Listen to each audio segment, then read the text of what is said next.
မင်္ဂလာပါဒီနေ့အသက်လမ်းကြောင်းနဲ့ပတ်သက်ပြီးတော့ဒါမျှဝေပေးပါမယ်နော်ဒီများသောအားဖြင့်ပေါ့နော်ဒီအသက်လမ်းကြောင်းပြတ်တောက်တာကိုအတော်များများတော့ကျွန်တော်အသက်လမ်းကြောင်းဒီပုံမှာဆိုရင်တော့အနက်ရောင်နဲ့ပြထားတယ်နော်အနက်ရောင်မြင်းကြောင်းနဲ့ပြထားတယ်မြင်းပါမြားလေးပါထိုးပြထားတယ်နော်အဲ့ဒီမြင်းကြောင်းပြတ်တောက်နေတာပေါ့နော်အဲ့ဒီမြင်းကြောင်းပြတ်တောက်နေတယ်ဒီဘေးမှာလည်း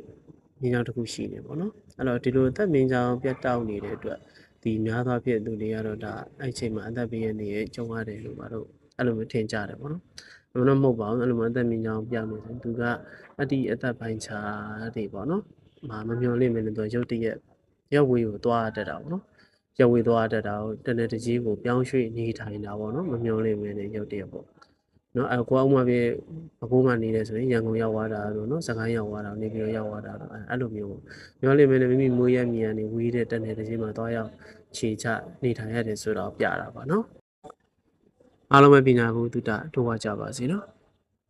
လက္ခဏာပေးမေးချင်တယ်ဆိုလည်းဆရာရဲ့ Messenger မှာပဲဖြစ် Viber ဖြစ်လာရောက်မေးမြန်းနိုင်ပါတယ်အားလုံးပဲကျေးဇူးတင်ပါတယ်